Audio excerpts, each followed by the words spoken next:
Hello there, Pop Pop. Hello there. How are you? I am well. How are you? I'm fantastic. I'm feeling free Free. to be me. Well, free to be me is always a good thing. Everybody's free to feel good. I do like that song. Ultra Nate, right? This is not a trivia question, is it? Yeah. In a room? In your room. This is a studio. Oh, excuse me. You know, it really is a studio. With its new design and everything. I'm gay. It's been like 80 designs in the last few weeks. It has. In the last few weeks?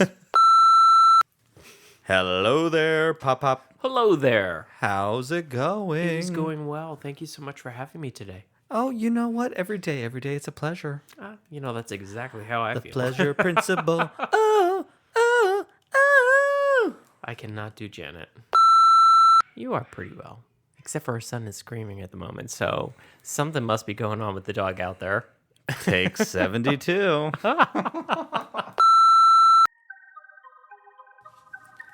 Hello there, and welcome to Pink Milk, your Star Wars podcast for us superfans. And those of us who are forced to listen to them. Today is someday, and someday we're still gay, and we're proud of it, so we're celebrating. We're here, we're queer, and we're laughing every minute of it. And we're in your ear. Are you ready, Thomas? I'm ready. Let's drink up. Let's drink up.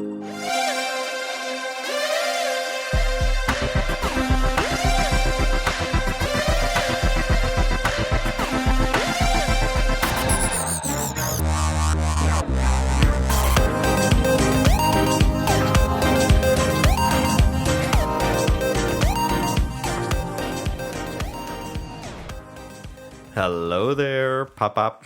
Where are you? I don't see you. Hello? Hello. Hello. Hello. Welcome back. Can I see your handsome face, please? Hello. We are holding our little soundboards, and I can't see my beautiful husband's face. Well, my direction was to hold it, so I put it in front of my face. Hello there. Welcome back, everyone. Welcome. If you're new here, welcome. Hello. Today, I'm your host, Brian. With me, as always, is my better half and your better host, Thomas. Hello. Who normally I can see, but I can't. Peekaboo. How's the week going, Pop? How's the week been going? Well, from what I can see of it, it's going pretty well. Actually, it was a pretty busy week. Yeah. Yes. I think- Very busy weekend. Stolen by our children, as you know. Yeah, I think Lots of sports. I think we said that last week, right? They're all in basketball. They're all in 3 different age groups, so they're camp, basketball. Multiple times, different locations, same times, different locations. Yeah. It was fun. It was a busy weekend. It's gone very quickly. It was. Speaking of more fun, though, and another 10-year-old child, which, wait, we don't have any 10-year-olds right now. Not that I know Not of. anymore. What were your thoughts about Kenobi? And just a reminder for all of us listening, husband and husband, we will be talking about Obi-Wan Kenobi in July. I actually thought it was a really great episode. It might I'm trying be... to remember what happened, though. It was 3 days ago. That's how busy the weekend's been. Hey, babe. Yeah. People have been listening to you for almost 3 years. We know that even if it was a very slow weekend, you'd go, I don't really remember much about Well, I it. do have a famous line. Do you know what it is? In one An ear ear and out the other. When you have 3 kids, that's what you have to do. Let it in one ear and out the other. If you hear all that noise, it's just Tom messing with the soundboard. If you hear it, my suggestion is you let it in one ear and out the other. I'm trying to get my hands around this foam. It's a pretty cool noise. Welcome to Pink Milk, everybody. ASMR. No, it's not our first episode, but thank you for listening. It's not our first episode. No, it's not. So we're just playing with some foam. It's fun. You should try it. Oh my God. What? It's Pride Month. Before children, I think I've been to quite a number of foam parties. Remember foam parties? Oh, good times.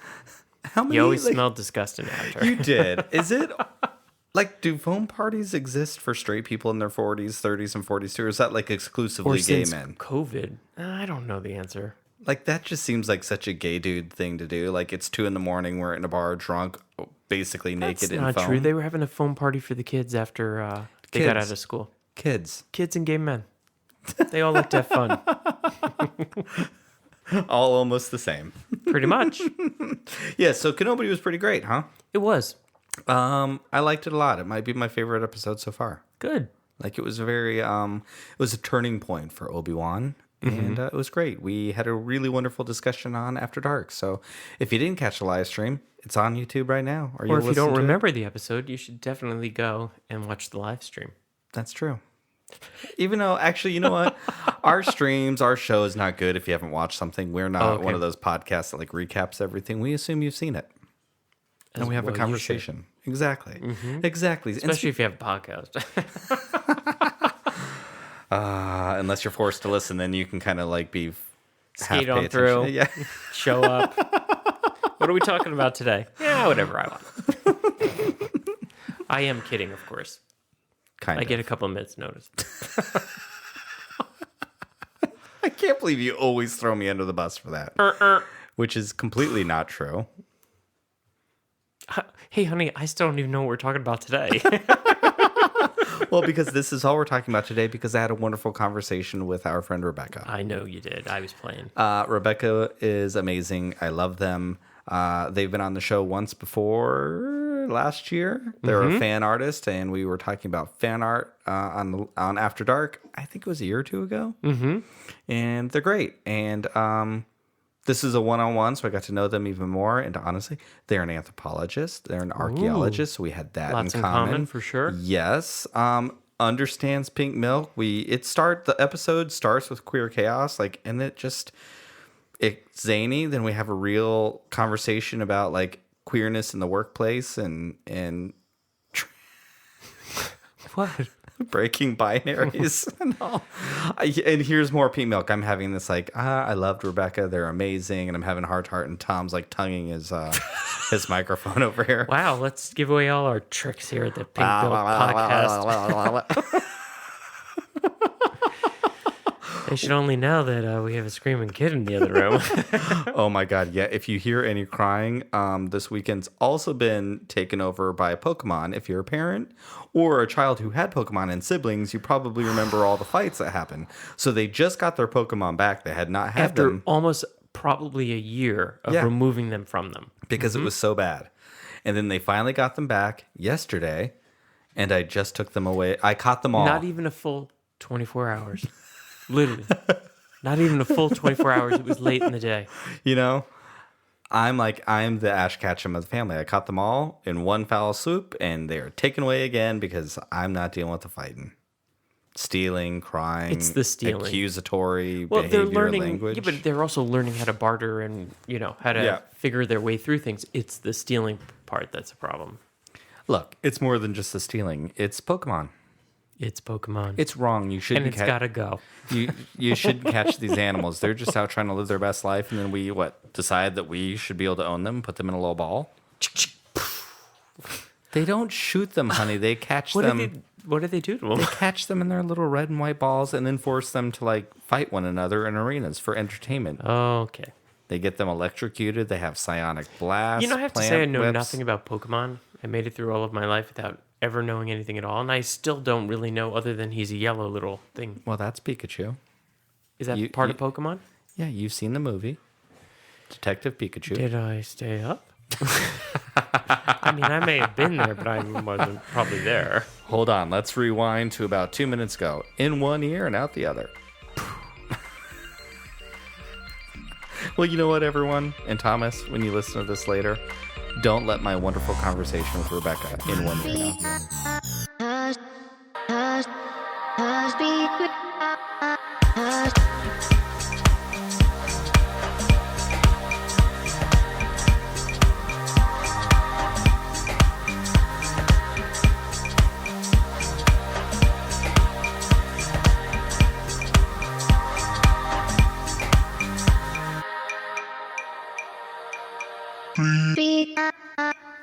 Hello there, everyone, and we are back with one of my favorite guests that we've ever had, Rebecca, aka Pencilscratchin. Bradley, this is for you. Rebecca, Bradley! hello. God, you're gonna make me blush over an audio format. I'm gonna blush so hard that the listeners are gonna feel it. I love it. I love it. We stand a blushy. We stand a blushy. Yeah, it's because I'm transparently pale. People, you guys don't. I'm like behind a white wall right now. I'm just blending in. You know what? I can feel you because I am the same way. You're listening, but if you've ever watched After Dark, I have to up the saturation on my camera because I'm married to a second generation Irish person, so they're supposed to be see-through, right? Like Yeah. Irish are all like what are the bottom sea creatures? You know, they don't see sunlight and they're like translucent. Yeah. They're supposed to be that. He's not. He's darker than me, and I am always see-through. It does not matter where I am. Or what time of year it is. Yep. Actually, I think I get darker in the winter. I think the sun doesn't tan me, it bleaches me. That's what happens. So I feel you. We're good. Relationship. Yeah. Mm-hmm. Well, So welcome I'm so excited to be here. I love it. I love it. Thank you. I really do adore you. 2 hits and it'll fit. Or anything fits. Whatever your quote was. Still makes me giggle. I remember when I said that on air, I had like this out-of-body experience where I was like, oh, I just said that to a group of people I just met. I was like, awesome. Well, if there's a better group of people to say it to. I know. Hey. I find myself saying that a lot on air when sometimes I share things. I think just a few weeks ago, I pulled a bottle of poppers out of my drawer live on air, and I was like, wow. Did I just do that? I'm like, it's going slow motion as I'm pulling it out of the drawer. I'm really about to put this up on camera, aren't I? Oh, yep, I'm doing this. Okay. Thank God I'm old. The children. You gotta educate them. You know, I do feel it is Pride Month. We do have, like I say it all the time, the overwhelming majority of our listenership are straight allies. So I really find, we're going to have a really wonderful conversation about being queer in the workplace. That's important. Yeah, sure. Maybe, kind of. Ew. But, poppers, that's the real work of queer people. Like that to me, like it doesn't make it on a t-shirt at Walmart, but it's the real work. Yes. I remember when my cousin, I have a little cousin, Lauren, she just went to college this past year. And she was like, what advice can you give me? And I was like, well, Lauren, you're the kind of straight person that gay people are going to want to hang out with. So you need to know what a popper looks like.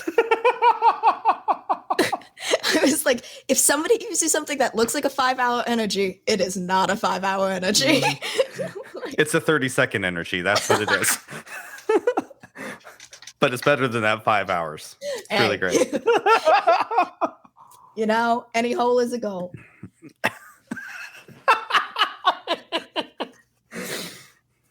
3-point shooter too. That's my viewpoint.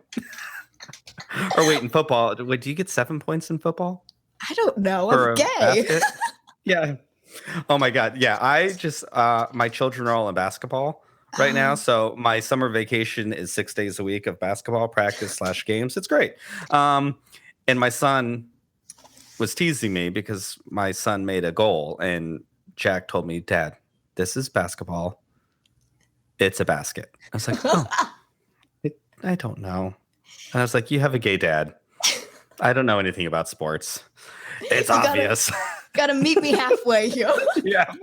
I'm at a sporting event. Like, that's about as far as I could go. You'll be like, I'm going to give you a standing ovation at the end. Exactly. Yep. Mm-hmm. I got my pom-poms out. I got it all. I'm here. Incredible. Okay, well, we are 5 minutes in, and I haven't even asked the most important question yet. Who's Rebecca? Who are you for those that may not know who you are? You asked me this on Pink Milk, too, and it gave me an existential crisis then, and it gives me one now. I always say, I'm like, oh, God. I think Rebecca is trying their best. That's who Rebecca is. Oh, my God, I love that. Yeah. Same. Yeah, but for genuine Googling purposes, I'm a fan artist online. I do a lot of stuff. I do Star Wars. I do Star Trek. I do basically whatever I just watched last, and I'm an archaeologist in the Midwest, which I bring up only because it's going to come up later. So you don't think that, it comes out of nowhere. It's like I do art in my free time, and then I dig up bones for money. So I love it. You're like a real George Lucas. In a lot of ways, I think a lot of people look at me and they go, "That's a lesbian George Lucas," and I go, "Hey, Yeah. Yeah. The beard's not quite as thick. You can't see this, but we're working it. I'm working it. I'm trying to grow it in." I don't know. I don't remember if I told you this before, but I was an anthropology major in college too. I love. This is just two anthropologists going to talk. We're actually just going to talk about Durkheim for the rest of this podcast. There we go. I love it. I studied primatology and early human evolution. That was like kind of what I was I was really into teeth. Like really like way into teeth. I thought they were amazing.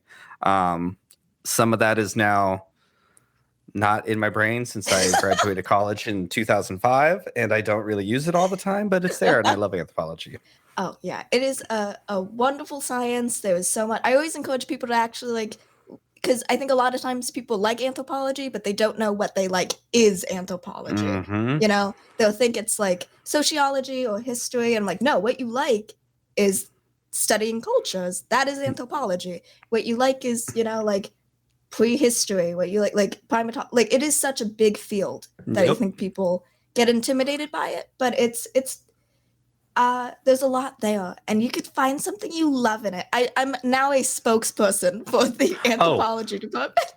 Same. No, like hard same. When I was in college, I started off as an English lit major, and I was going to minor in Japanese because I wanted to write animation and comic books. I was like, I'm going to get in because I know Japanese, and I can like go to Japan and figure out how to talk to like animators, right? This was the early 2000s, so animation and comics were not respected. I think I would have had a very different experience now than back then. But it was not going well at all. I hated it. I felt like I was not fancy enough for any of these English lit people, and it was not my scene at all. No tea, no shade to all of them, but I'm not intelligent enough to be an English lit major. And I saw this class in it was, the little program book, whatever it is when you sign up for classes. And it was called Bones, Stones, and Human Evolution. I was like, shut the door. Like, you can study this? Love it. And so I took it. I saw my first fossil, and I was hooked. I was like, nope, this is it. I'm done. I fell in love. Love it. I love because that's exactly how I fell into it. So I love stories like that, which is like completely accidental. And they were like, oh, wait, no, I've wanted to do this my entire life, actually. Yeah. Oh, I've learned it just like... For me, I don't know if this is gonna be the same for you, but like explained how I thought about things already, and now I actually had an education to help like bolster that thought process and add more nuance to it. Completely, yeah. Especially, again, if it was now, I would have loved to have like studied queer history from an anthropological perspective and like really try to get to the answer or a answer of why queerness exists. Absolutely. Yeah. It's like fascinating. It's a growing field. Like there's tons of people that I went to school with that were like going into it. And I know that like some more papers are starting to get published in like big anthropology journals that's like actually focusing on like, queer culture as an actual culture, not just as an offshoot of like, American culture or British culture or anything, which I think is important because I think like the queer experience is not like there is specifics to where you grew up clearly, but then also there is this shared experience that you can actually study cross-culturally. Oh God, sorry, we got really into the weeds there, guys. No, whatevs. I'm sorry. Everyone listen, because you're about to get an education. And I feel like I'm with all my Pink Mill co-hosts who are far more intelligent than I am, and I'm gonna mumble my way through and go, yes, actually, indeed, correct. Assertion. It's about as like when I listen, I have to pause to look up a word that M said. Every time I do this, the camera means I don't know what she's talking about, but it sounds great. I love her so much. Oh my God, she's the greatest. Yeah. Question. Look, we're already going off topic because I love this. Like, we're already in it. I feel like this has been something this year, and it stemmed from one line from a movie that looks great. I think it's called Bros. It looks hilarious. It looks like it's probably gonna cause a lot of strong reactions from queer people in the best way, I think, because I don't mind ruffling feathers from time to time and being a little antagonistic. It's fun. It's great. But there's a line, and we all know during Pride Month, love is on every T-shirt, every card, every tie, everywhere, every side of the sunglasses, everywhere, right? It's everywhere. And I think I've been starting to feel this way the last 4 or 5 years, especially. I brought this up last week. As a 40-something-year-old gay man who's now married and has 3 children, I don't know where I belong again. I feel kind of lost in gay culture, which is fine. I have my family and that's all I need. But there's not a lot of us. And I don't really know if I like the expression love is love anymore. And there's this line in this thing, love is love. He's like, that's bullshit. Yeah. We're different. And I'm like, you know what? We are different. And it goes back to that universal cultural cross-continental whatever. See, I'm trying to sound smart. It's not working, but hey, you're fooling me. Yeah. Okay, there we go. Yeah. Of queerness, we're not the same, and people are different. And I feel like I want to start celebrating people's differences and not putting a hierarchy to that differences, but we're not the same. All of our experiences, all gender experience is different from one another. We're not going to be able to relate to everything. And it goes back to, I remember a Don Johansson. You'll probably know him. He's the man who discovered, because he's white and was the one leading the thing, right? So he discovered Lucy. We all know it was Mary Leakey. We all know. Yes, exactly. But, who are the Leakeys? No one knows the Leakeys. We don't know anything about footprints. We don't know about that. No tea. I love you, Leakeys. Okay. We love you, Leakeys. Yeah, I had a class with Don Johansson. It was so crazy that Don Johansson knew my name at one point in time. I was like, this is kind of cool. Subtle flex, subtle anthropology flex. Exactly. Lucy in the Sky with Diamonds played every time you walked into his office. And, he was borderline arrogant, but he was really nice. Anyways, I was in a class with him. 2 things that he said that have nothing. I'm going to circle back. It will make sense in a second. But one thing, he's like, think about life as a 1,000-page book. And human existence is only existed on the last period of that last page. And so we think we're all of these things, but we were so small in the history of the planet Earth. And there's so much more to come. It was a very mind-blowing thing for me. It was amazing, freed me from so much stuff. But in the 90s and early 2000s, the mixing pot was this very way of thinking how the world should exist. We're a big mixing bowl. And he was like, no, I like to think of us as a salad bowl. Because all of these things don't blend together. They're very different. Everything has a very unique flavor. But when you put them all together, it all works. But you can still taste the individual flavors of whatever's in that salad, right? And I really kind of like that. And I feel like maybe, again, I've been saying this a lot too. I'm in my 40s. Maybe I'm turning into stuck in my ways a little bit kind of thing. I don't know. But I'm really interested in celebrating all the differences and not trying to pretend like we're all the same. I agree. We're not. Yeah, I think the problem I've always had with love is love, because I know it comes from a good place. Because yes, 100%. Yeah, but I think it's kind of this idea of a lot of times allies are advocating for equality and not equity. So their thing is everyone has to be the exact same at the same level and view everything. Our lives, the way that we experience the world, the same, and their idea, that's equality. If we all have the exact same experience, that's the best. But in my mind, equity is more we are all living our own experiences and navigate the world in different ways, and we experience like the same emotions, love, differently, and that different should be celebrated and should be valued the same, but it is not inherently the same, if that makes sense. So it's Love like, it. yeah, like I think exactly what you were saying. It's like it's not the mixing pot, it's the salad, because there are different flavors, but all those flavors are good. I love a cherry tomato. I love some ranch, and I want to be able to taste that. I want to be able to taste that iceberg lettuce. Like, I don't know. Of course. Yeah. Because of course you love ranch. Of course you love ranch. Stereotypes are alive and well.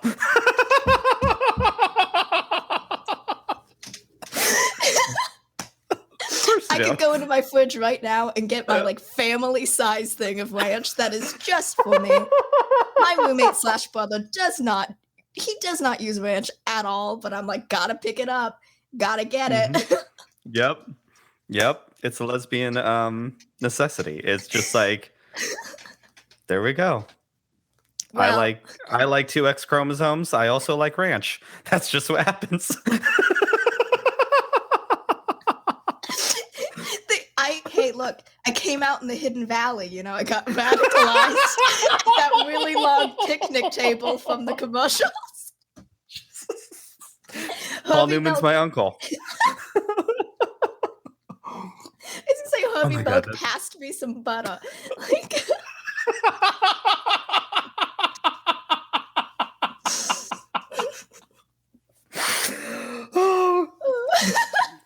Oh my God, we're already off the rails. I love it. Thank you. This is great. Oh my God. To be fair, we began the podcast talking about papas, so like we were never on the rails. That's okay. There we go. And it is Pride Month. If there's any time that we're allowed to be off the rails, it's now. So it's our month. Call me Ozzy Osbourne, you know what I mean? Okay. Stupid. So, okay, talking about cultures and all this, because you're a guest, so I'm going to allow this because I'm a wonderful host. Star Trek. Please don't make me say it twice. So Star Trek, I can't even say it. It's like the W automatically follows. Is it Star giving Trek you like acid reflux? It is. And I'm not proud how I interact with Star Trek. I'm not proud of it. So petty. But it's also not going to change. Like, just not going to happen. I can't. It's nope. Nope. I might be dead. Anyways, I know it's basically anthropologists in space. Yeah. Star Wars, this is something we've been talking about with Obi-Wan, and one of my favorite parts of Kenobi, which is just, oh my God, brilliant. I am so in love with it. But what I think has been missing a little bit in Star Wars since the sequel trilogies are the aliens. Like, aliens feel like a special guest star. They for me have been feeling like they exist in the world. And Obi-Wan and Star Wars Resistance did a great job of just like aliens just existed in the world. And Obi-Wan's doing the same thing. There isn't like a special camera pan. We're not pausing on anything. They're just there. And I think it helps build the galaxy and all the different flavors in the salad bowl in a really, really wonderful way that I'm glad we're getting back to that. Completely. And I'm curious if any of that is what leads you into these fandoms of Star Wars and the other star something. I told you I will not say it again. I'm only going to say it once. So the other star. Gene Roddenberry's Public Enemy #1 on PayPal. That bastard. Mm-hmm. I think it's so, like, it absolutely has like a huge, I mean, like kind of tangentially to this, I love sci-fi because it kind of gives us these like thought experiments, it's like, what if there was a culture where like, this happened and this happened and this happened. Like, that's what really appeals to me about sci-fi is it's the ability to tell human stories through a different lens, and that's like I think where Star Wars is at its strongest. Like, it's why I'm loving Kenobi so much, is because it's like, it's not really an action series. It is like a in-depth character study. And to me, I'm like, oh my God, thank you. Oh, like, 1000%. I love action. I love explosions and everything. But first and foremost, I think the things that are actually going to like age the best are the stories where it's like, we're looking at this deeply broken man try to heal at all from like this hugely traumatic experience. And like, when you put it like that, that could be 1,000 different movies and 1,000 different books, you know. And it, you know, it is about this space wizard who's like apprentice turned into like, you know, a fascist or whatever. Like, like, you know, when you look at the details, yeah, it seems so otherworldly and so like intangible. But when you actually break it down, it's like this very human experience, which I love. And then also through his interactions with the world, we get to see like these cultures just kind of existing. They don't need to have explanations. It's just like the aliens in Tatooine, they live there and they act like they do because that is where they're from, you know? Like, instead of walking us through every aspect of their culture, we just get to look at it.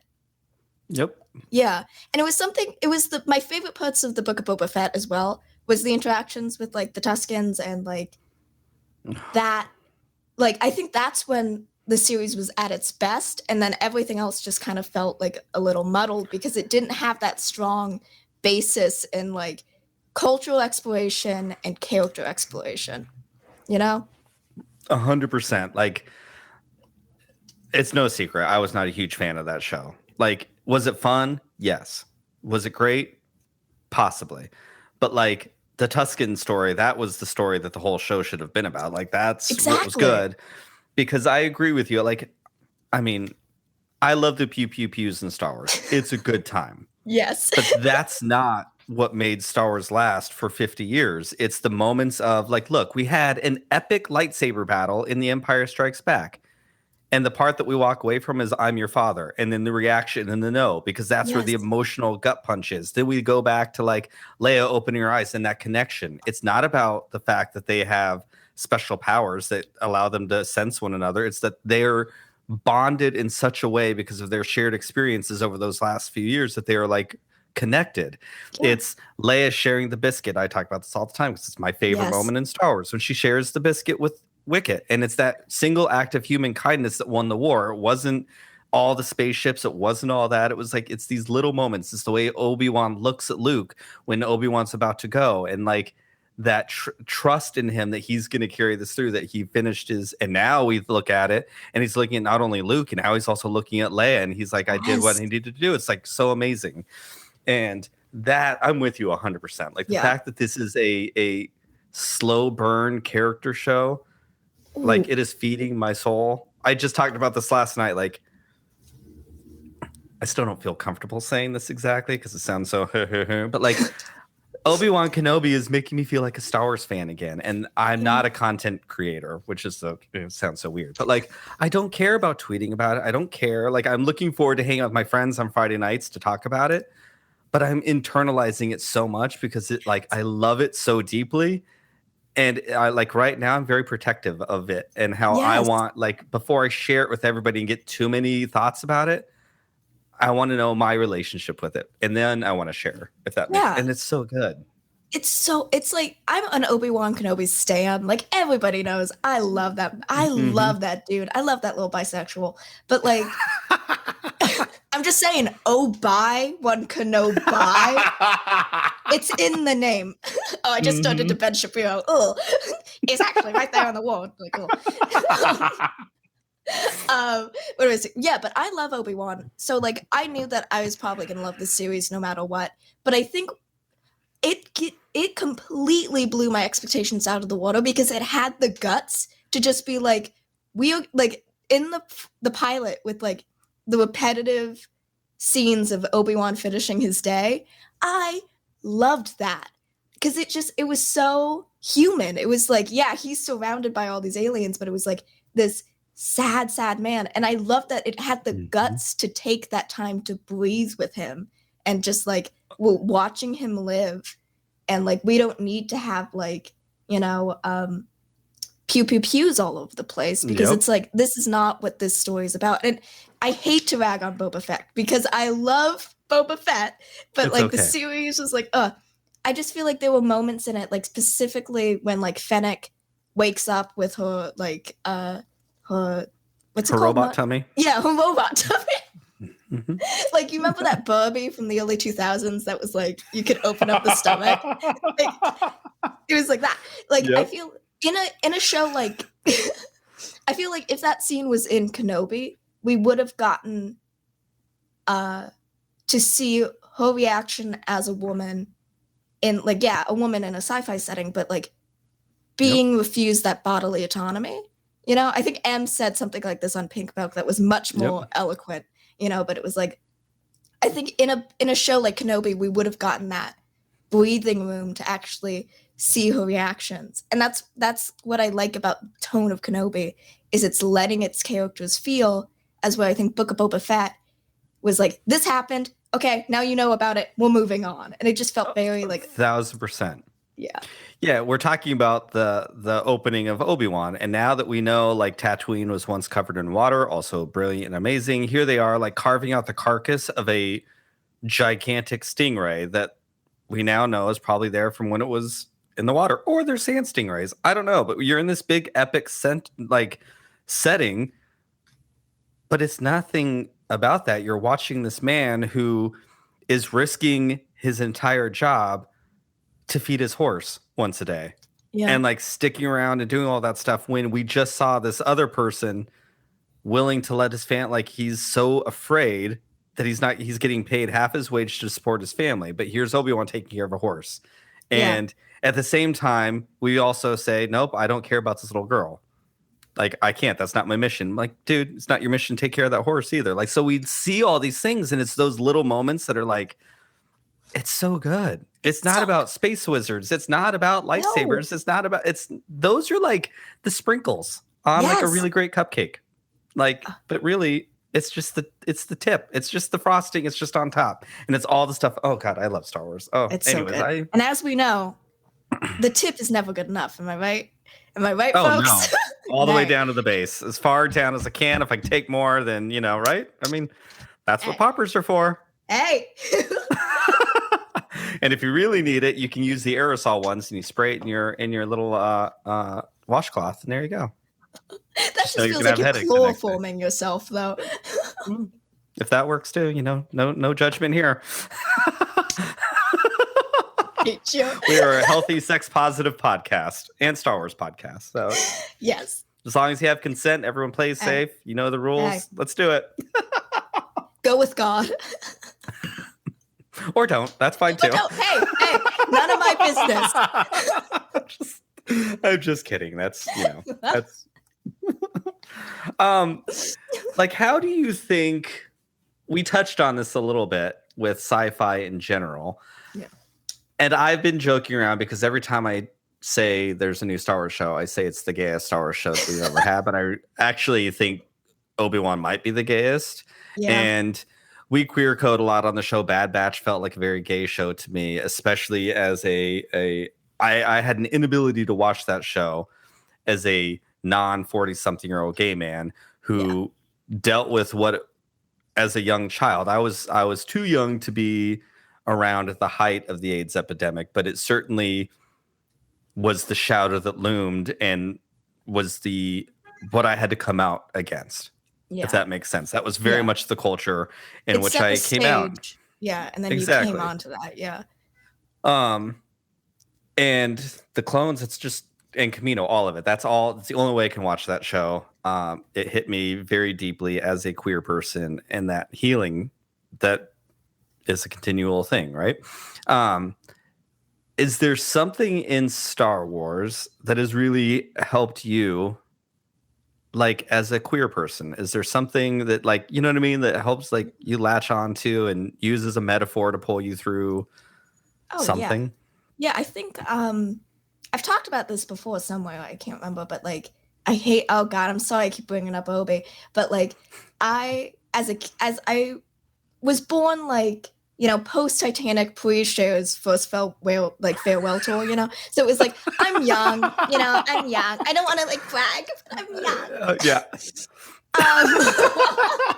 So I was born right when the prequels were coming out, and like I saw them in theaters, and I distinctly remember being in theaters and seeing Obi-Wan on screen, and like just wanting to look and act like him. And I didn't understand really what that meant. My parents like interpreted it as, oh, Rebecca has a crush on Ewan McGregor, and that was like a joke in my family for years. They'd be like, oh, it's Rebecca's boyfriend. It's like, no, I didn't want to date him. I wanted to wear linen and be ginger. And then I did it. But like, it was the first time I saw a character that was a man, but all of his traits were so, for lack of a better word, like feminine usually. Like Obi-Wan was a very soft-spoken, gentle caretaker of a character. And those are always things that were like women in media.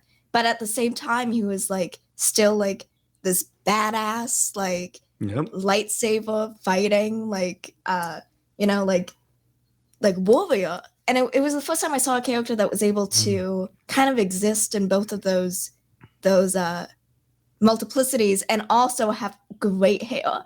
So like, that clearly, like, I think Obi-Wan, when I revisited Star Wars in my 20s, like that was really the moment that I was like, oh, in a lot of ways, he kind of awoke in this sort of discomfort in binaries in me, And I don't think I gave him like credit for that in that in the moment. But like looking back on it, I was like, oh, Obi-Wan Kenobi made me a non-binary, didn't he? Son of a bitch. Yep. Yeah. Oh yeah. I love that. Thank you. Like, and during when we were at Celebration, Chase, shared a very similar experience with Rey, and it's just like, especially like we were just saying, I had to come out with under the shadow of the AIDS epidemic, and I know we have a long way to go. We really do, especially for our NB and our trans siblings. Like, we have a long way to go. But the fact that we are sitting here on the internet that also didn't exist back then, and I'm not that old. I am 43. It is not that old. But like at the same time, there's been so much change. And the fact that you can even share that story, that we like got to a point where that could even be a thought that might come across people's minds, is a moment for me to celebrate. And I personally choose June to celebrate. Yes. Like, we acknowledge things that need to go, but that's 11 months out of the year. Let's do it. But right now, like for me, I just think, and I even think about Tom, and I know I bring this up all the time, listeners, so I apologize, but I also don't, because I love it. Like, when we were together, like our life that we have now, was just not even, it just wasn't even a possibility, like at all. And in the 15 years that we've been together, like the world has changed so much, which is why it's scary that there's talks of people trying to take it away again. I'm like, really? Like I can't even imagine.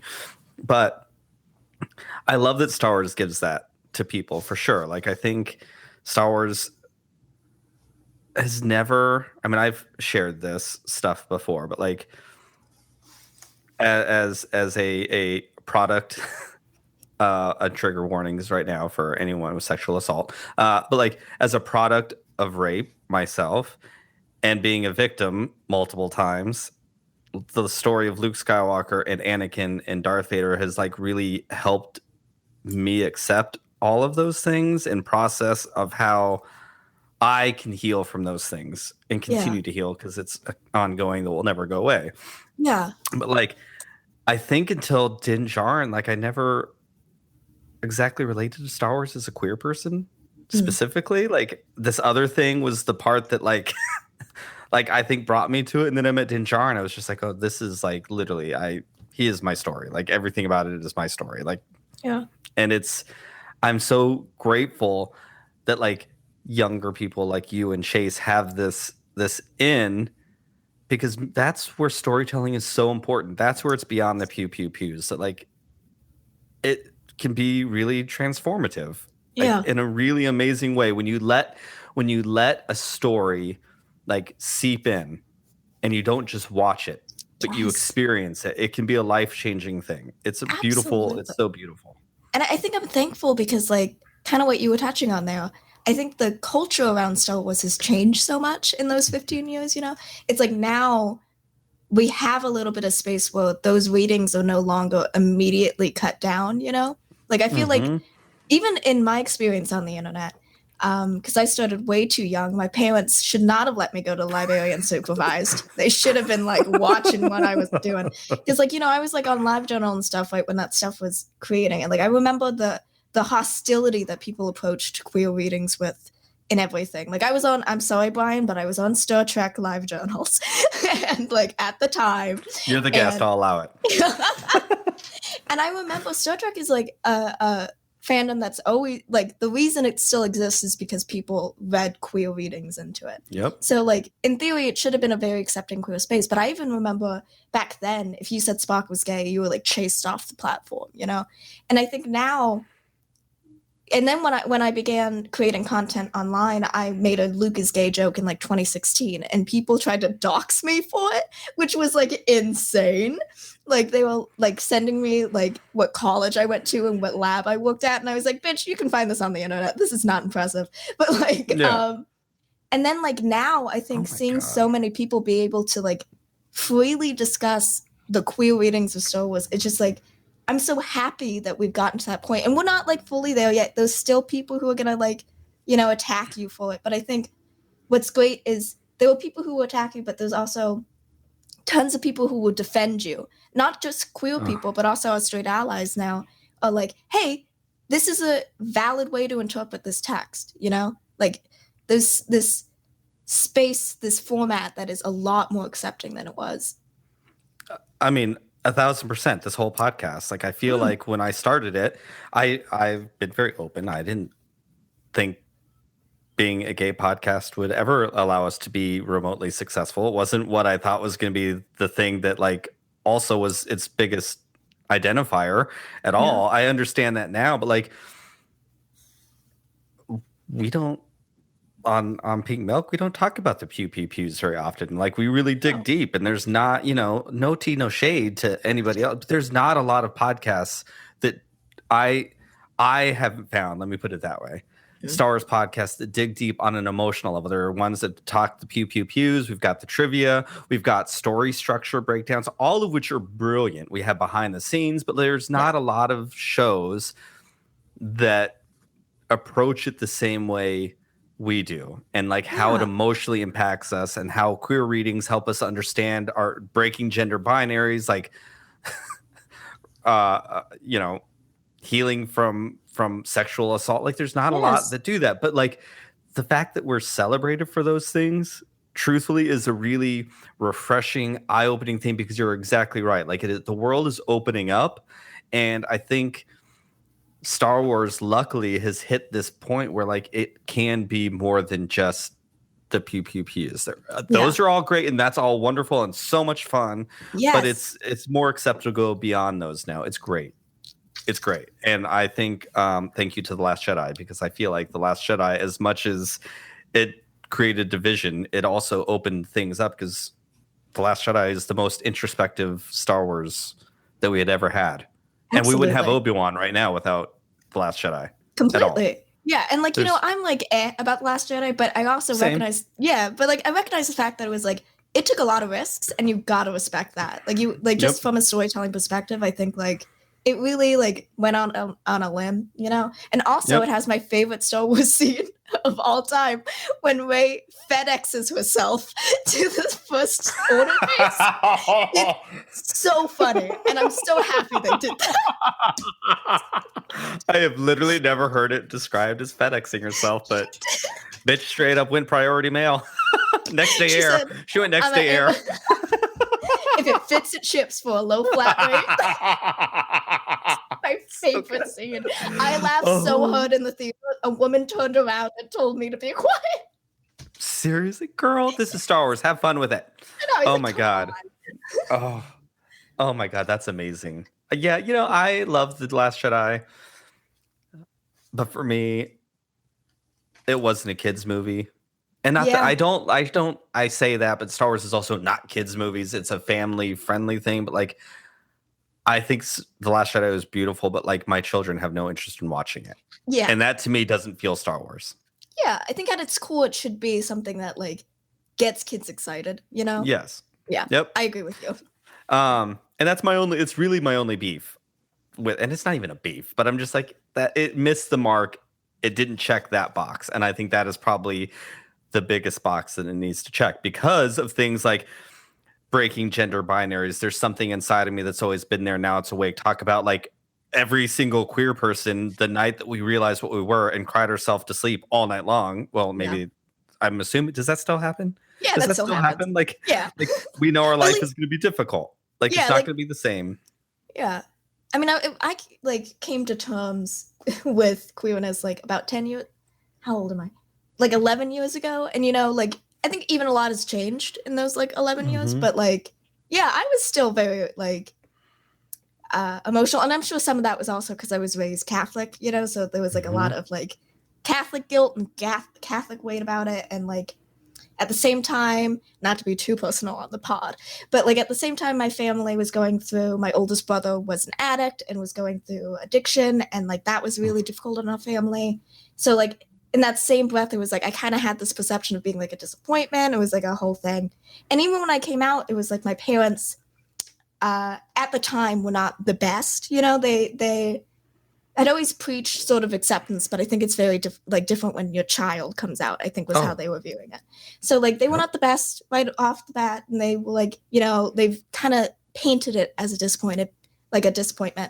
But what I will say about my parents, who are wonderfully kind people, is that they did not accept their own bigotry and they actively worked. They read books about queerness. They read books about being a queer parent, you know. Like now my parents are these like wonderfully accepting and like true allies, you know. They really go to bat. They really make sure like everyone feels safe. And it's like that's one of my favorite stories about them because it's like it proves that like we as queer people don't choose to be queer, but you as a straight person you can choose not to be ignorant, you know. Like that is ultimately what it comes down to. But yeah, like I think there's still those sort of struggles, you know, and I'm sure that those still happen today. You know, I'm sure that there are still kids who are coming out and feeling terrified about it, you know, and I'm happy that there might be proportionally more that don't, but like there are still probably kids who are like waking up like in a cold sweat thinking about this. Yeah.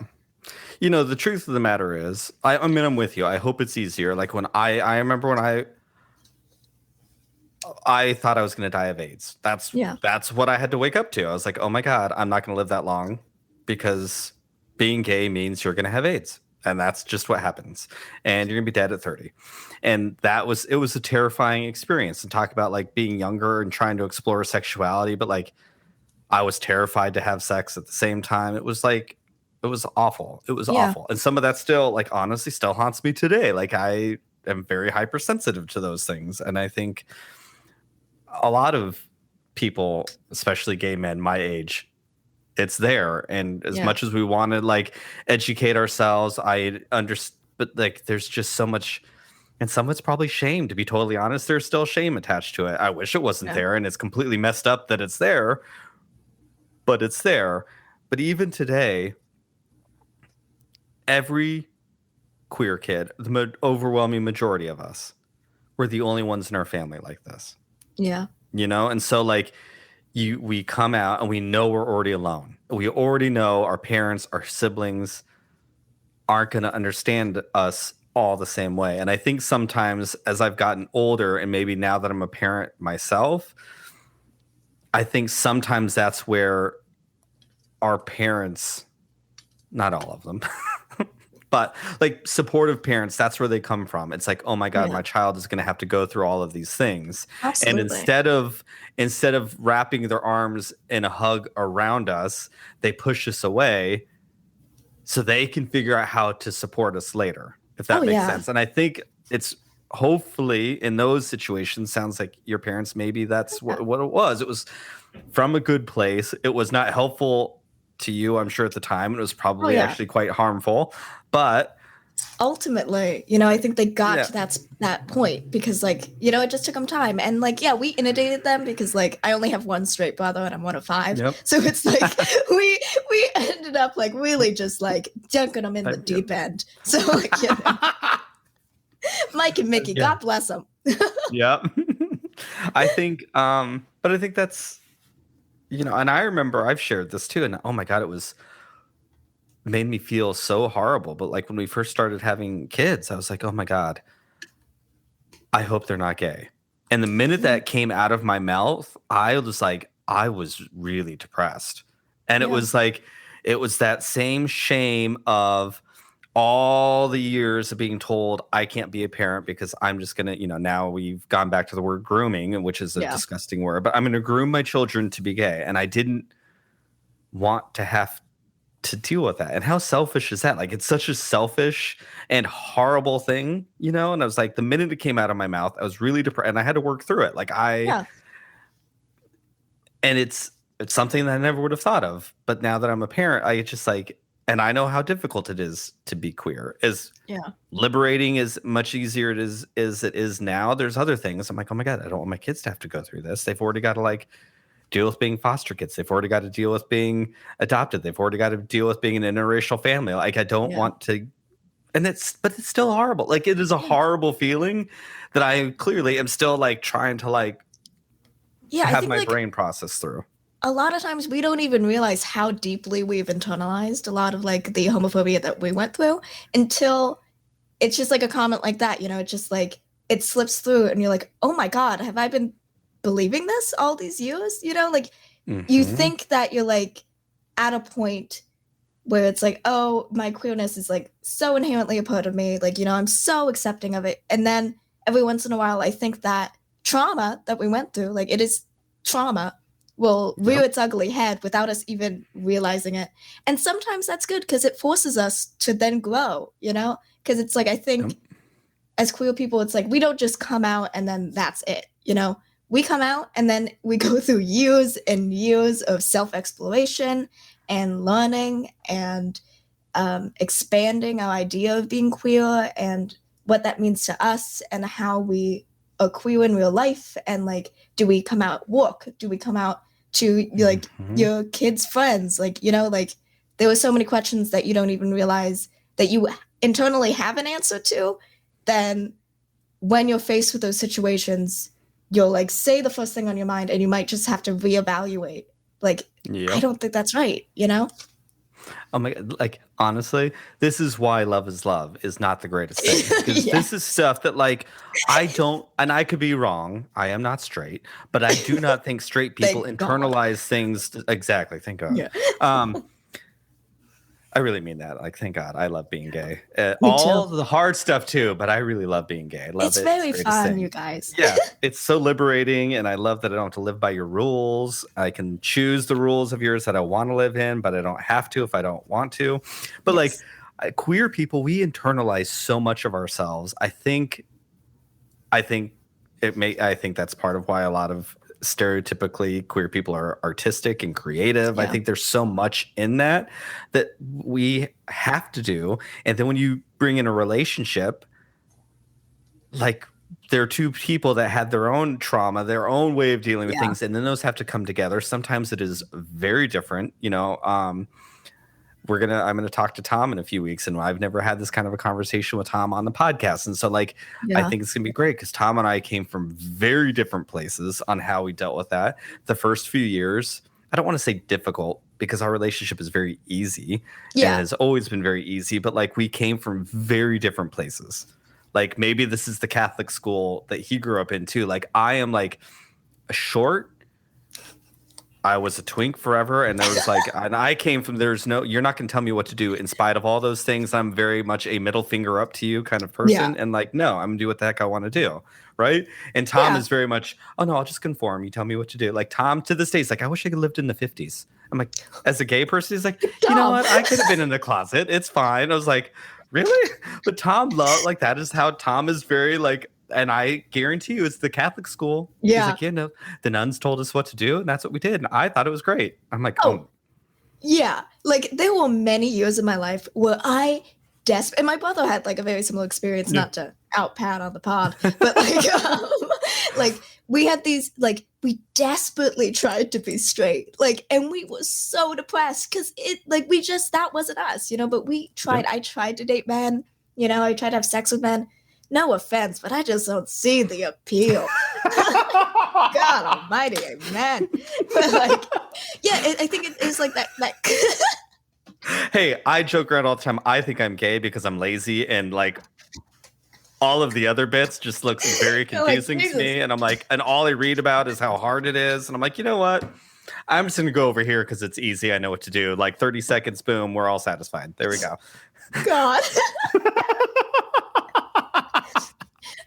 You know, but like, yeah, it was like I desperately tried, and I think that was a huge part of being like Catholic, and you know, like just so much of it was just like feel guilty all the time and try to conform to, like, be like everybody else, you know. So it was like those are things that I really had to walk through, and I'm still walking through, you know, like I'm still, because again, I'm so young, so like.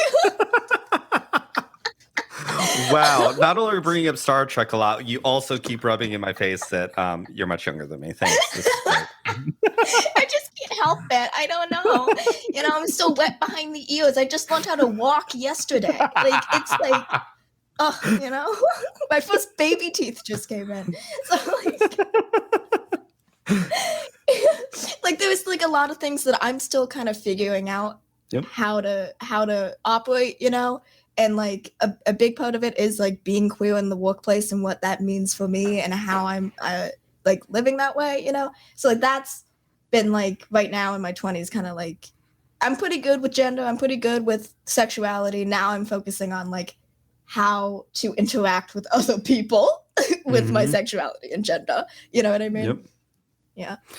Yeah. What is that like for you? Because let's see, I have been at my current job for almost 8 years, and I work for a record store chain. So like we're already like not like any other job, right? It's your cool job.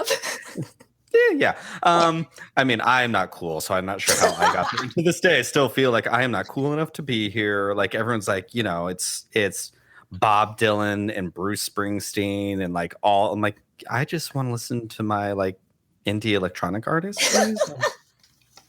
I like my trans artists and my queer artists. This is not cool, according to a record store. But cool to me. Cool to me. But I'm also, you know, a Star Wars nerd, so I'm not cool.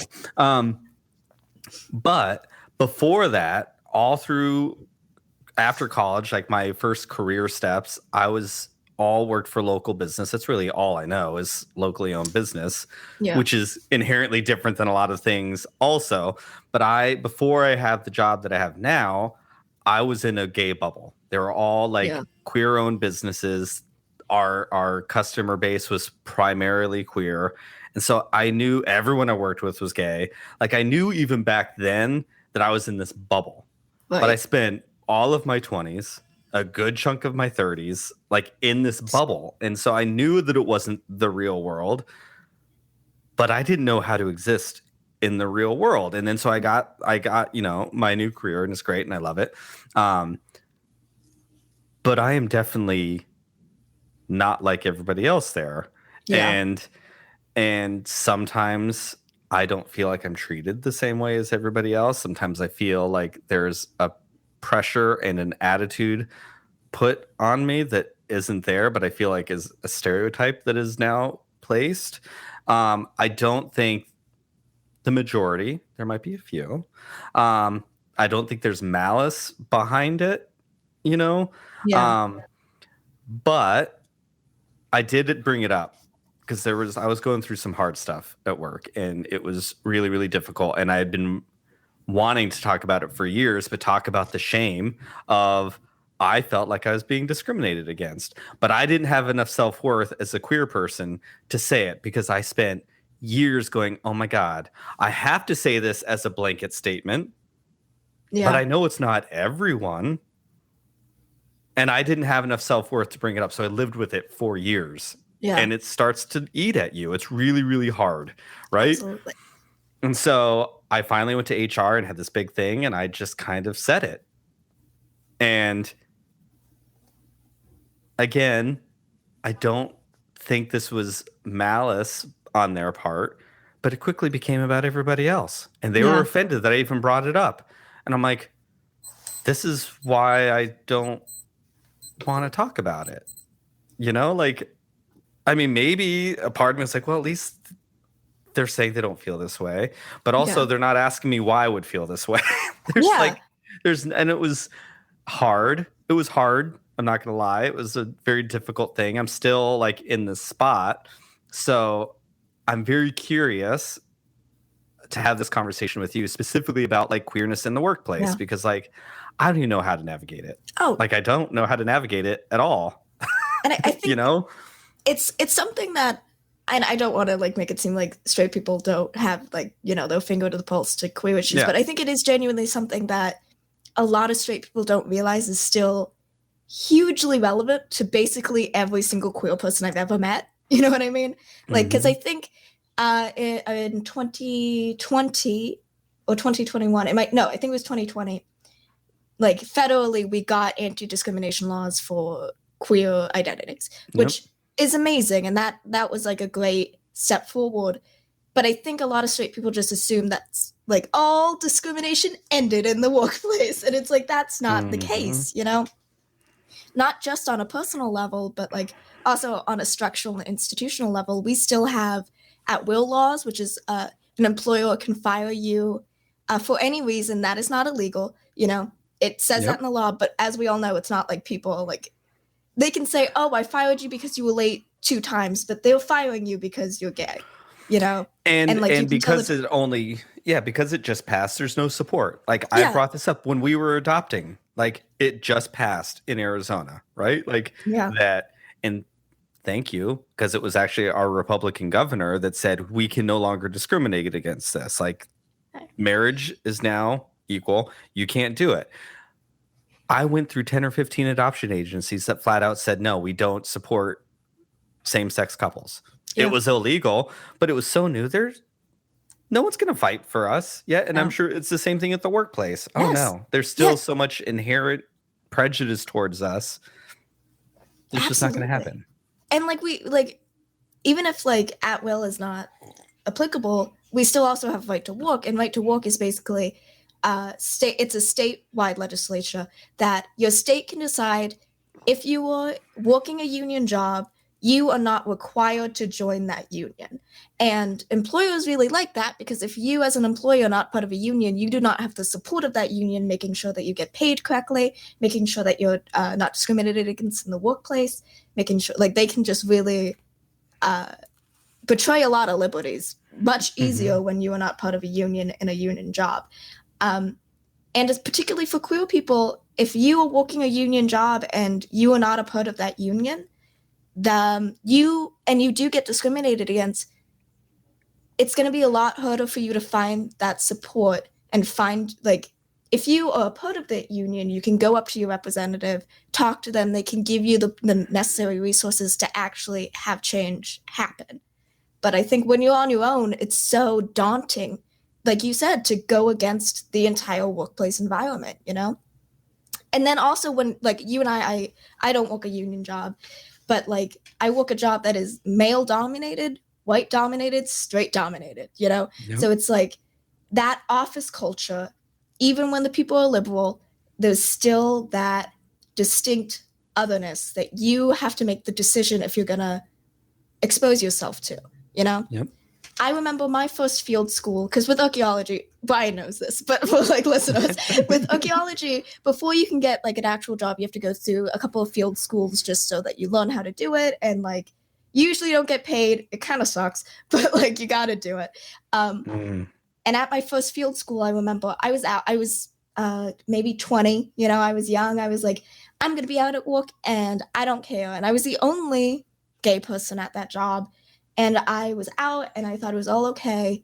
And I remember one of my coworkers goes, "Hey, Rebecca, we're all gonna there's a blood drive this weekend and we were gonna invite you, but you probably can't come, right?" And I was like, "Why not? Like, I can come and donate blood." He's like, "Well, you're a lesbian. Lesbians can't give blood, right?"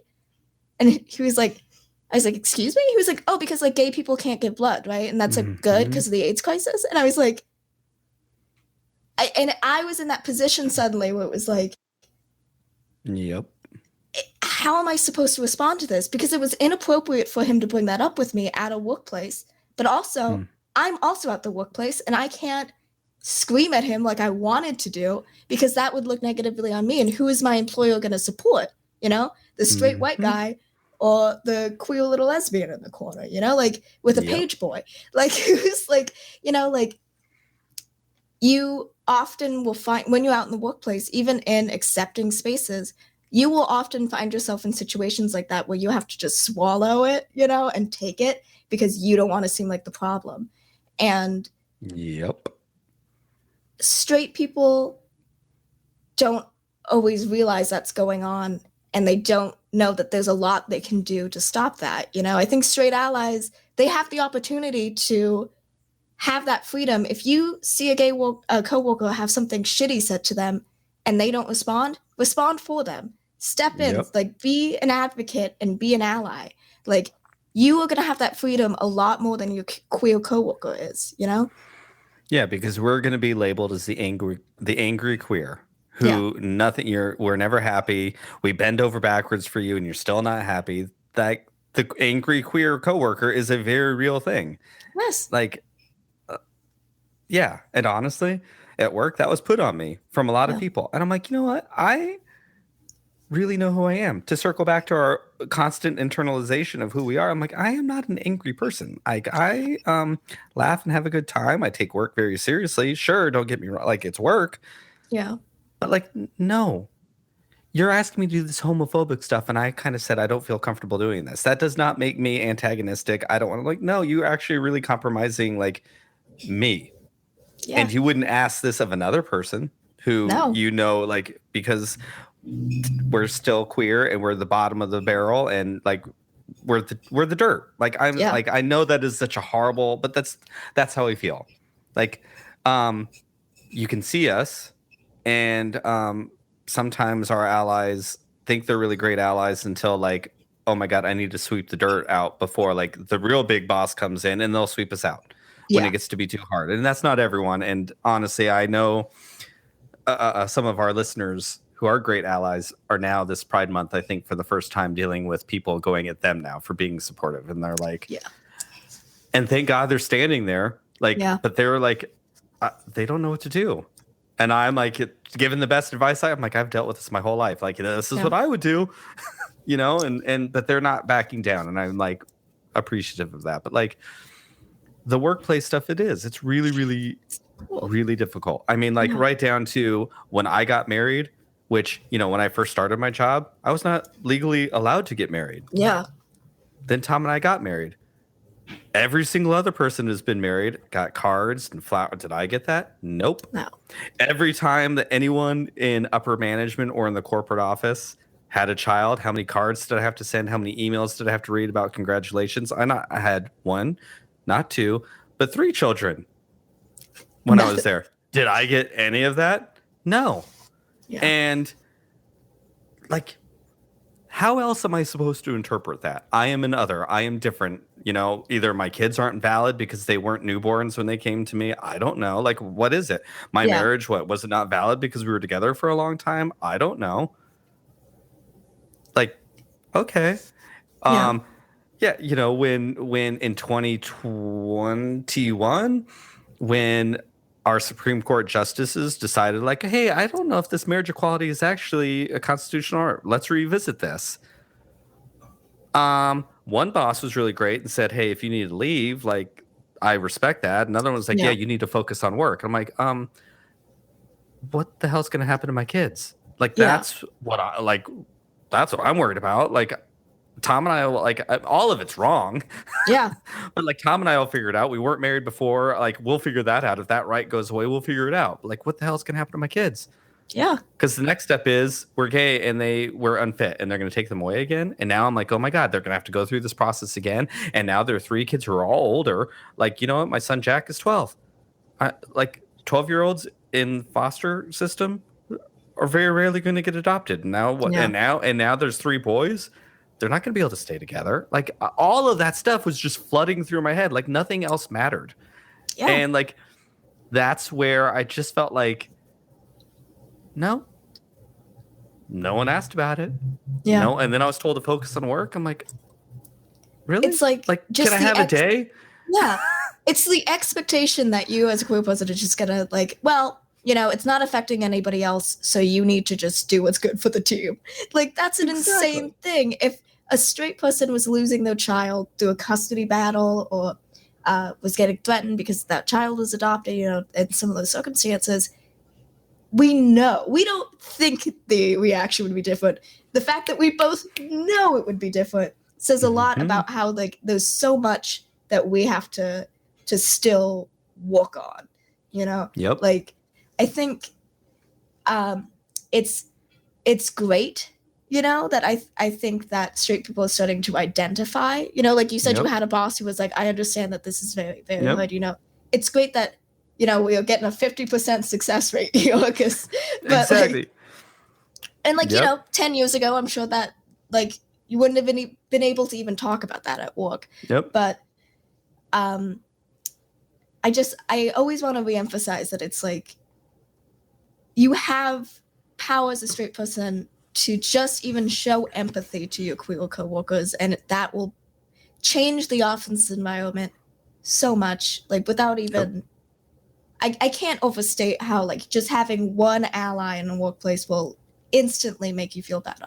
And this is true for like I think every minority as well. Like, you know, having that ally just makes you feel like you are no longer alone, and that you know that somebody will go to bat for you if you need them to. Yep. Yeah.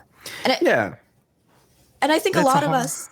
Oh, sorry. No, it's a horrible feeling not trusting if somebody's going to actually go to bat for you. Yeah. It's awful. Yeah. It's awful. It's terrible. And again, I don't want to paint my workplace like it's this horrible place to work, because it's not. I'd like to go back to what you were saying. I think the light bulbs going off in some people's heads that, it really might be more difficult for these people than I thought. Yeah. And sometimes just not being punished for feeling different. Yeah. Is probably, for personally, that's all I would need. Yeah. Well, let's not like, I would like more than that, but like, but it's a good starting place. Yeah, like to when I am vulnerable enough to express that I feel like maybe I'm being discriminated against, maybe don't punish me because, or then certainly don't make it about yourself. Yeah. Don't put the feelings of the straight people who are offended above the person who is getting discriminated against. Yeah. I was like, and then and again, I don't think anyone did it intentionally. I'm not necessarily angry about it. Maybe I should be angry about it. Maybe this is some of the the not feeling of worthy enough, you know, like, and I'm only bringing up my story because like I can share, and like this happens everywhere. Yeah. My story is not a unique story. Like this is everywhere, you know? And there are layers to it. Like we as like, you know, pretty cis-presenting people, we probably get, I would say, a quarter of the discrimination that our trans brothers and sisters, like, I think, you know, I always am hesitant to talk about like any sort of like hierarchy of discrimination, because really where's the value in that, you know? No, but I think it's very important to identify that like we can even be allies in situations as well, because like we have a privilege of, you know, going to bat for our more like visibly trans and gender nonconforming co-workers, you know, because it's like if you as a queer person are not standing up for the other queer people, you can't really get angry when nobody's standing up for you. 1,000%. Yeah. Like 1,000%. I remember I worked at a dig when I was in college where I had a trans coworker, and it was a big thing where the site director wasn't going to let them use the porta-john. That like we had one porta-john that was close and then one that was all the way on the other side of the site. And my site director was like, no, she has to go all the way across to the other one just to make everybody else feel more comfortable. And I was like, you can't do that. That is like and like, yeah, it was insane. because he was like, oh, but we have to, so like she'll appreciate the privacy. I'm like, no, this is not about her privacy. This is about you treating her differently because she is trans. And the walk of shame that she's going to have to do every time.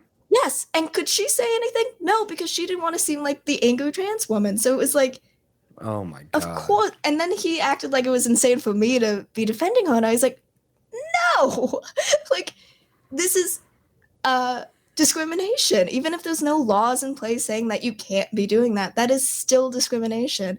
And like eventually, like he stood firm about it. So I just started using that one too, because it was like, you have to start treating people the same. Like these things happen. That's disgusting. I'm sorry.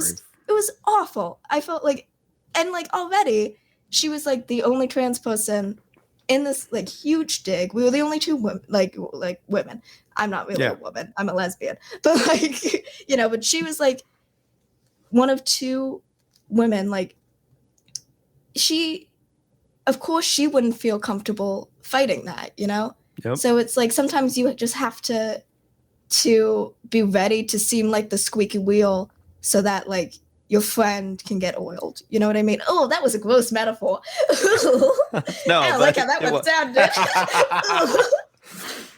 We'll edit it out. I'll put like, a fabulous wheel. I'll insert fabulous. That's what I'll do. Fabulous, yeah. It's interesting though, too, that you bring that up. Like, I feel in the last few years that I have been on the internet and had the privilege of speaking with a lot of different kinds of people that I think without this podcast or the internet, I would not have been able necessarily to speak to. I've grown a lot with the hierarchy of discrimination because in all honesty, I don't think I understood that. Yeah. Even 3 years ago. Like I was just gay and it didn't matter if I was cisgendered or not. Like I was just gay and therefore I was like, I didn't have any privileges even as a 40-something-year-old white dude. Like I just didn't see that. And I only share this because like we can all grow all the time. And it does not, like you get on Twitter specifically, and there's so much punishment on Twitter for not being born with every waking experience and understand all that, which is just garbage and not healthy, not conducive. You're not helping anyone. You're not helping the cause that you think you're trying to help. Like we have to accept that people can grow and change. We have to accept that what I thought yesterday doesn't need to prove what I think today. Just because I thought this yesterday does not mean I was a bad person or I am a bad person now. Like you can be that, but sometimes without experience, you're just being ignorant. And that is a very different thing between willful ignorance and really a lack of exposure. Those are two very different things in my eyes. And like, I think one thing that like has become really important to me over these years are thanking the allies. And I understand, and I've had some queer people very angry with me that I thank the allies too much. Like, you know what, to me, we need them. We need them. And I'm not trying to take away from all of our queer heroes at all, but like we can't do this alone. Like we just can't. We just can't. I wish we could, and maybe this is really pessimistic, but we're not going to. Like, queer people there's aren't only so many gay people, and we're usually late to things. But like straight people, always there early. And it's like when they're khakis. It's like, have you been here long? I'm like, oh, just 30 minutes. It's like, oh, sorry, Jake. Like, sorry, Chad. Sorry, Chad. Where's your wife Karen at? Yeah. But when I think about with that horrible homophobic studio that I can't remember the name of, and who cares, that Disney had contracted to work on that Star Wars video game. I remember # Blackout Star Wars Eclipse. Everyone, Quantic Dream is a piece of garbage. Thank you. Yes. But I remember I was so shocked and delighted by the amount of straight people who were like, we're not going to stand for this. Like that spoke volumes to how far that we have come, because I don't think 10 years ago, straight people wouldn't have cared. Not all straight people. Obviously. No, but broad stroke. But yes, 100%. Yeah. Straight people would not have cared. Yeah. So the fact that so many were willing to because Twitter is a cesspool, and I'm sure they got like a ton of shit for that. And I loved seeing all of them standing up for the like both for themselves and then also for like their queer friends. I thought that was amazing, and I was like, I got a little emotional reading all of that, you know. And I see about all like the cis and heterosexual support for like Amidala initiative, you know. Oh my god, yep. It's so wonderful to me. And yeah, we have leaps and bounds to go, but like it especially during Pride, it's nice to recognize that growth, you know? It feels good to recognize that growth. Yep. With regards to Amidala initiative specifically too, like I am, and since we are a Star Wars podcast, like I know Lucasfilm has really didn't do enough for a long time. They didn't. Yeah. And I really want to celebrate the fact that something shifted, and something shifted recently. To me, in my mind, the story that I have in my head is KK put her extra large shoulder pads on and is put on some boxing gloves. Yeah. She's like 1986 power woman coming through. Like she watches Working Girl every day for her, like, she just has clips of Meg Ryan like posted on her mirror, and she's like, "Today I'm going to do this," right? Or Sigourney Weaver. No, Sigourney Weaver was not good in that movie. She's right? fully like Meg Pat Benatar in the Love is a Battlefield music video. Yes, and I'm like, she's ready to go boxing. That to me, that's the story I've written in my head because something happened at Lucasfilm, and they are way more vocal. Speaking of Amidala Initiative, I'm not going to put any names, but I know certain Lucasfilm people, you know, that I follow on social media that have put their time in, put their money into the Amidala Initiative.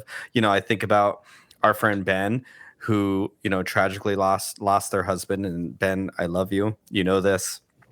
But looking at what Lucasfilm did for them, like, and very publicly at the same time, but publicly not in a PR move. Like, it wasn't that. I just like, I feel that they are stepping. They're ready. They're ready, and enough is enough. And and Lucasfilm gets a lot of trash thrown at them, understandably so. Yeah, understandably so. But I also feel that we are in a shift. I really do, and maybe that's just me being overly optimistic. I don't know, but like I feel something is changing, you know, and I'm proud of that. What I appreciate about this, like the way that Lucasfilm has been acting the last couple of years, is like, it doesn't feel disingenuous. It doesn't feel like rainbow capitalism.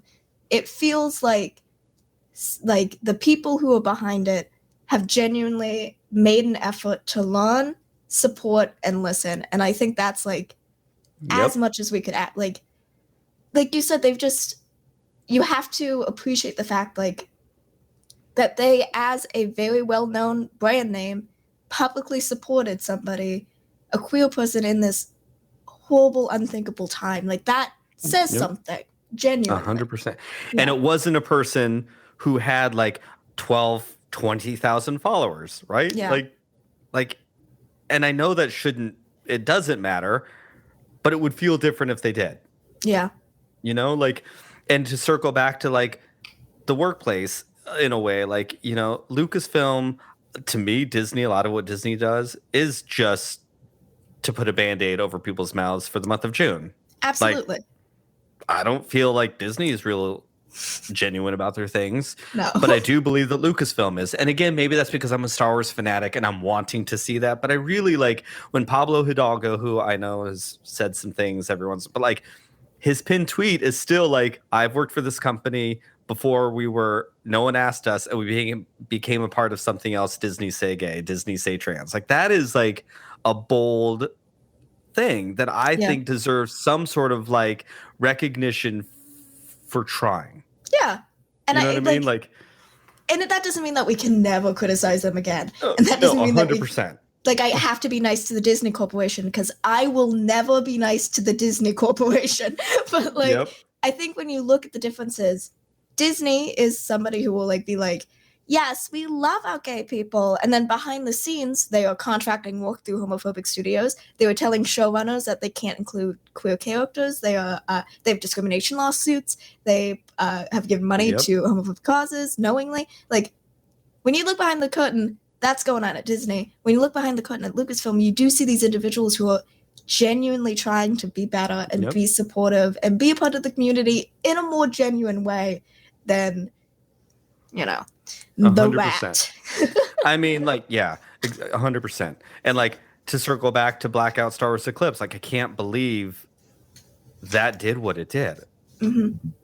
I mean, it trended worldwide, not once, but twice, and like a month apart from one another. That was like, that's not just gay people. Like you were saying, that was not just gay people that made that happen. It's incredible. Yeah. It's incredible. And Lucasfilm employees and authors were retweeting it. Yes. Like that is genuine.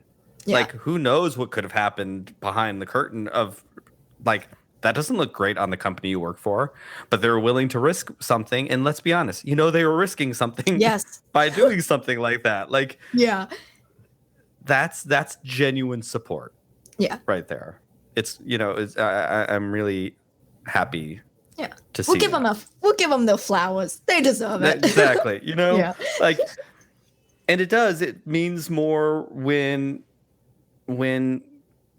they're called out. Like, it makes it feel less futile when you see a mistake and like, okay, maybe there's somebody on the other side who really is receptive. Yeah. Whereas there's other like companies that are just not going to be receptive. Yeah. I know her. I know there was a lot of support, and she ended up getting fired. I know it was under other things, but let's be honest, it started then. And then they were like looking for other reasons. Like, I know that's what happened. I know that's what happened. Because that's how it always happens. Exactly. Yeah. It sucks that it couldn't have been for that, as it should have been. Mm-hmm. But I think that was a turning point, to be totally honest. And I wonder if now that would have happened. Yeah. Because of that, now we still have Rosario Dawson, and I don't know what's going on with all that. And that's an uncomfortable, like, really difficult. There's so many layers. To that. And it's like, God, it's like one of those things that just like you want to touch, but also you're like, I can't. Like, I don't even know if I'm the person who should be touching it, but I know it's wrong. Like, it's like a whole. It's a whole. Yeah. 100%. Whereas it was easy. There was no layers there. She was a simpleton and boring, and there was like barely even a layer there. It was like, that layer was as see-through as we are. Yeah. That's how. Actually, I don't want to say that because I just compared us to her. So let's scratch that. Oh, son, your squeaky wheel sounded really brilliant just now. That's right. Scratch that. That's not what we're doing. We're nothing like her. And anyway, she's basic and boring and simple. Yeah. And we know there was nothing there. There was no substance. No, she was her character was as deep as her acting. Yeah. Yeah. Girl, she was. There was some scenes in that show I was like, Jesus Christ, where's the fast forward? Oh my no. Thank God she's gone. Thank God. Please just, I would like her to be actively killed off in the show. Like, in a horrible way. Yeah, give it to us. Like, she was actively killed. I think, how that zombie movie where they fired that guy with all the sexual assault allegations and then hired Tig Notaro and just photoshopped her. I think they should just do that. They should just bring Tig Notaro in. I love it. Right? Yes, let's do it. Let's do it. You've got the volume. We can do this kind of stuff now. I'd imagine easier, right? Tweeting Tig Notaro. She has me blocked for the amount of thirst tweets I make about her. Like, she has me blocked. I know she does. Love it. I love it. Oh, that's hilarious. I don't want to think about who has me blocked either. I thought that Mark Hamill did, but then he liked my tweet. I was like, God damn it, Mark. Don't Very exciting. Oh, God.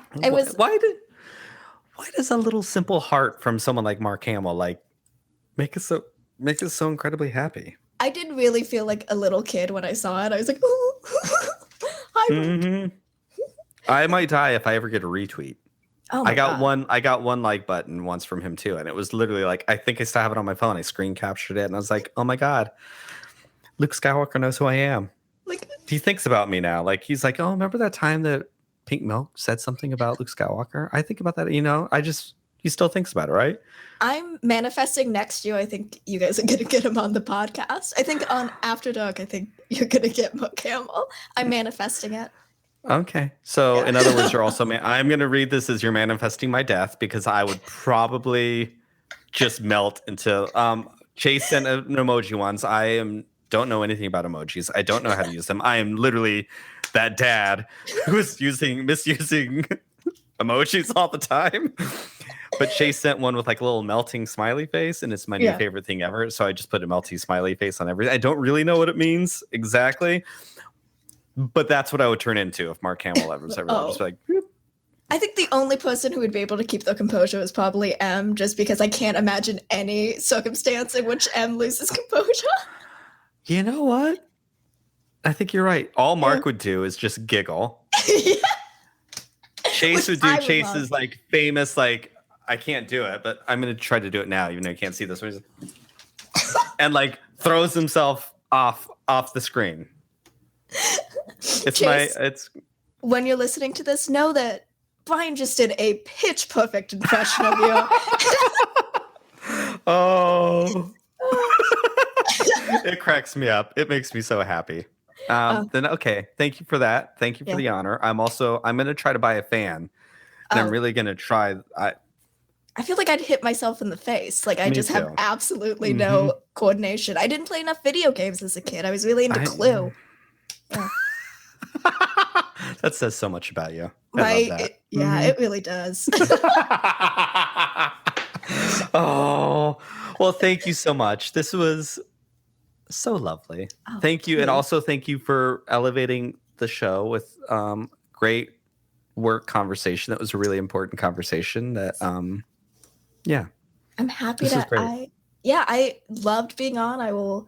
I'll harass you until you put me on again. I'm here for it. Also, Bradley, I love you. Shout out to you, because as Bradley will say, she is your number one biggest fan. Bradley, stop it. Oh my gosh. Yeah. I do love you. Oh, every time I see Bradley in my replies and my mentions, I'm like, hi. Also, Bradley's fantastic. Just so you know, like in real life, amazing. Love her dearly. I'm so happy to hear that. All the Star Wars people, just wonderful in real life. So I'm glad for that. Not all. You're saying, let's not go that far. Yeah, let's dial it back a little bit. A lot. We'll just stop at a lot. There's not a qualifier to a lot. A lot can be 5 people. A lot can be 5,000 people. So we're just gonna say a lot. I'm a monster in real life. My Palpatine thing, people seem to think I'm nice, but really I'm really not. I'm actually part of the TFM. Like for real. Like I have alt accounts. Yep. Yeah. I'm her number one fan in real life. Like I go see her at every trade show when she's in the dollar bin, basically paying people to accept her signature. I was the one at Target buying all those peg warmers. Oh my God, it was you the whole time. Somehow I returned. Don't know how.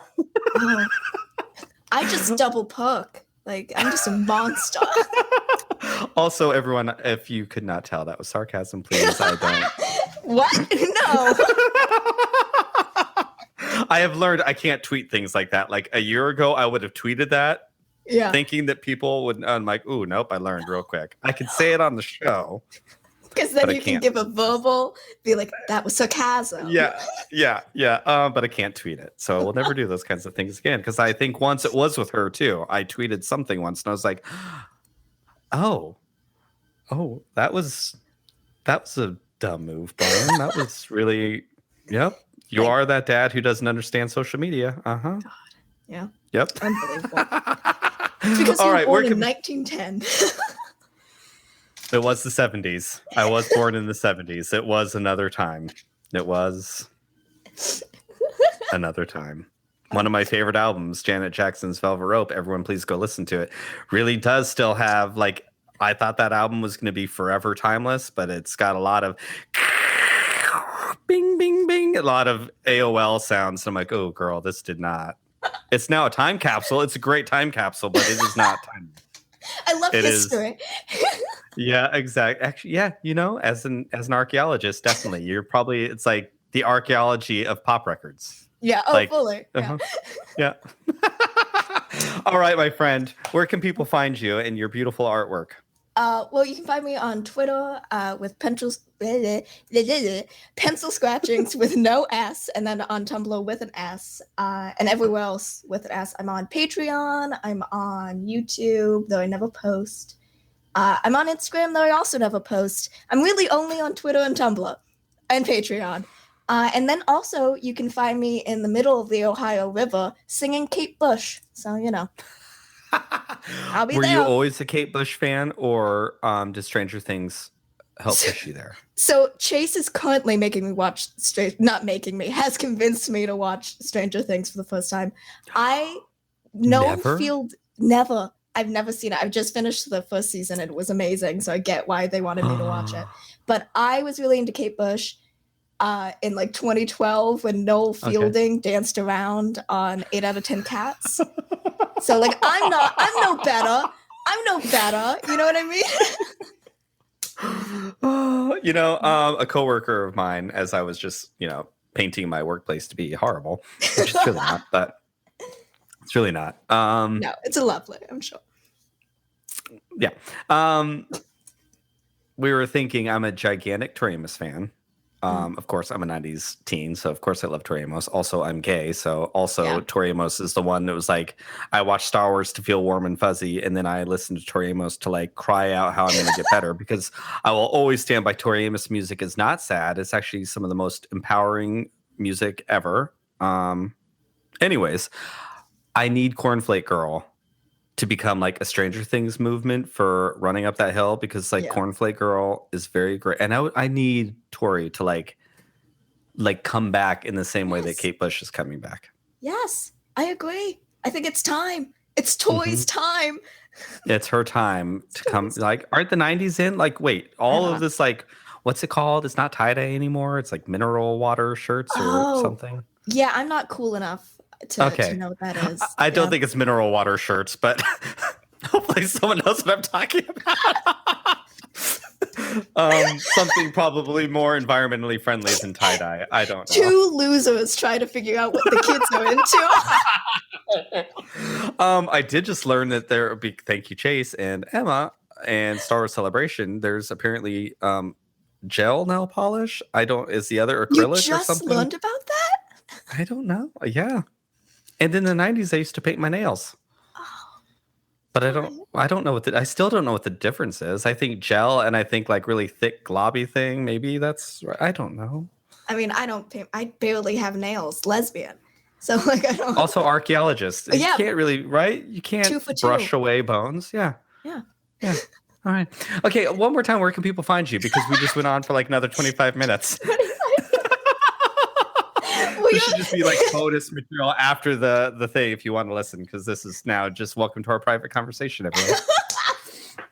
Yeah. So you can find me on Tumblr, Pencilscratchin, no G, with an S, Twitter, Pencilscratchin, no G, no S, and Patreon, Pencilscratchins with an S. And also every night when you close your eyes, I'm behind your little demon. That's almost creepy if you weren't so absolutely adorable. It's like a gift. It's like, you're like, again, this is going to make me sound old. Look, we cannot end the show to save my life. When Snuffleupagus on Sesame Street used to be an imaginary friend. Right. Like he wasn't really there. I don't even know if Snuffleupagus is still around in Sesame Street. I don't know. Yeah, you don't know who Snuffleupagus is, do you? I don't. Oh my God. Sounds familiar. I wasn't really like a Sesame Street kid. The brown elephant, Big Bird's best friend. Oh, yeah. Okay. I didn't know his government name. He used to be an imaginary friend, but somewhere maybe imaginary friends were not good to have. I don't know. So then he became visible. But anyway, so you're like the acute version behind those closed eyes, not Pennywise with a creepy dance. Your dance is cute. It's like a cute little jig. Yeah. I did Irish dance as a child. I tried to do that. All right, everyone. Thank you very, very, very much. Pencilscratchin, a.k.a. Rebecca. Thank you. We appreciate you. anytime, please. And We're back. we're back. Thank you, Rebecca. Thank you.